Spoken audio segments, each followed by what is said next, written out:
House Intelligence Committee. Congressman, your reaction to, or your review, I guess, in Trump parlance, to Donald Trump's speech today.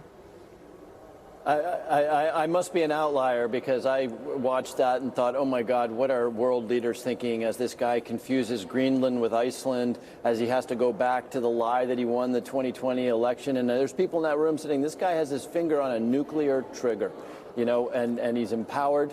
And so, you know, it's tempting to sort of focus on that stuff. But, you know, as somebody who spends a lot of time on national security and foreign policy, for what? For what, right? The Canadians are against us now.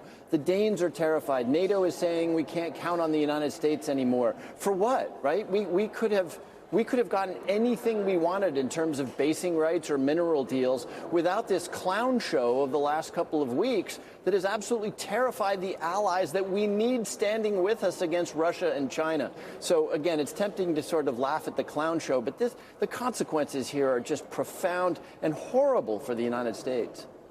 Well, Mark Carney didn't sound afraid. I mean, is Mark Carney the new leader of the free world?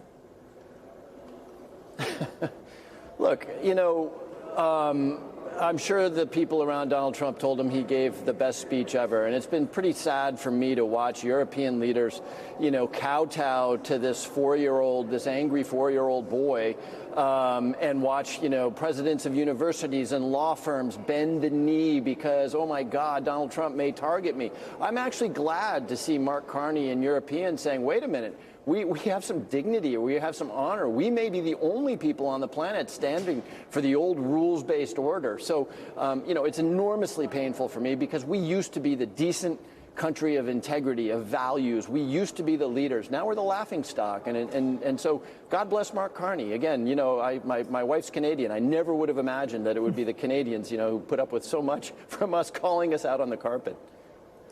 I wonder how much has changed behind the scenes. I mean, I remember asking questions of former leaders of Australia ahead of the election, you know, would intelligence sharing remain the same? I mean, how much has this fraying, which seems now like a complete rupture, that's what Carney called it, of our alliances, has already happened? How much have the allies baked in this lack of trust that was on full display in Davos into the sort of what used to be daily, without asking questions, sharing of assets and intelligence and trust? How much has that already impacted U.S. national security? You know, I think because we are so big economically and so powerful militarily, it's not something that we're going to see tomorrow morning, right? It's something that we already see. You know, in my world, there are a number of countries who are being very careful about the intelligence they share in the Caribbean because they don't approve of what it is that we did in the Caribbean. You know, Europeans hold a lot of our treasury debt. What do you think? You think that German pension funds are going to say, you know, yeah, let's buy another $200 million of United States treasury debt? European companies are going to know that they can't rely on any trade deals because if the president wakes up with indigestion over a French meal he ate, he's going to put 25% tariffs on France. So, well, you know, this is going to be a slow build, but the consequences for us are going to be nothing but bad. You know, no one can tell me what we're getting out of this that we wouldn't have gotten if we'd said to the Danes, hey, we want to put 4 more Air Force bases and we want you to better patrol the coast of Greenland to make sure that Russian spy ships aren't there. We could have gotten a quick yes on that. But instead, we sort of need to devastate our interests abroad and internationally in the pursuit of, again, the temper tantrum of a 4-year-old boy. Two things that he seems to have revealed this week, not just to our friends and allies, but our adversaries, is one, that his ultimate sensitivity is the stock market, and that if you can manipulate a reaction in the stock market, that'll get his attention and he will respond. And two, his again, I don't know him enough to know if it's stunning ignorance or stunning capacity for lies, but he seems to think that Denmark is in charge of the Nobel Peace Prize. What do you think our adversaries are adjusting in terms of those big reveals this week? Yeah, look, I mean, you know, Vladimir Putin's had a really rough 4 years. He thought he would waltz into Ukraine in a matter of days and take the country over. Instead, you know, Finland and Sweden joined NATO. Instead, he's lost, you know, untold hundreds of thousands of people. But now he has this gift.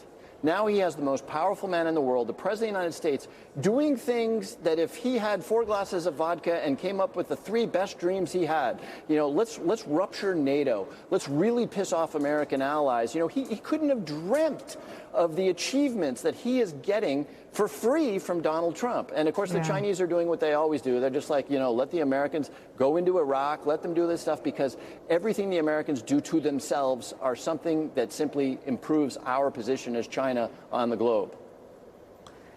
And do Republicans seem to care?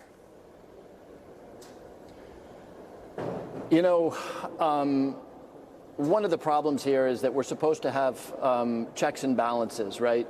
This Congress has not existed for a year.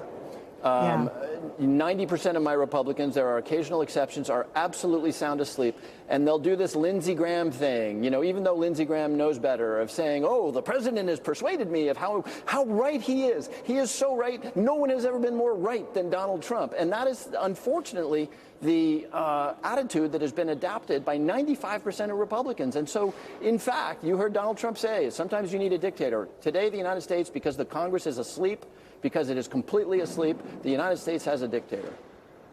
It's interesting, though, because Lindsey Graham denigrates Donald Trump when he's not in the room, said if he believed aliens had impacted the 2020 election, he would believe it. J.D. Vance called him, quote, America's Hitler. Mitch McConnell called him, quote, the worst human being I've met. The list goes on and on about what they'll say when he's not in the room. But you're right about what they do when he can hear them. Congressman Jim Himes on the state of affairs. Nicole, I've been doing this job for a little while. And it's a good job. It's a good job. It's a real honor. It's a privilege. You get a staff to help you. People pick you up at the airport. It's a good job. It is not nearly good enough to sell your integrity, your honor, and your principle. And yet that is what has happened here with almost half of my colleagues. The cheapness with which they gave up their sense of principle and honor just stuns me every single day. Well, me too, because it's like they think we can't find the quotes that they give to people writing books. Or I guess they think that by the time the books come out, Trump will be gone because someone else dealt with him. Always great to talk to you. I appreciate your candor. I appreciate that we don't pretend things are anything other than what they are. Thank you, my friend.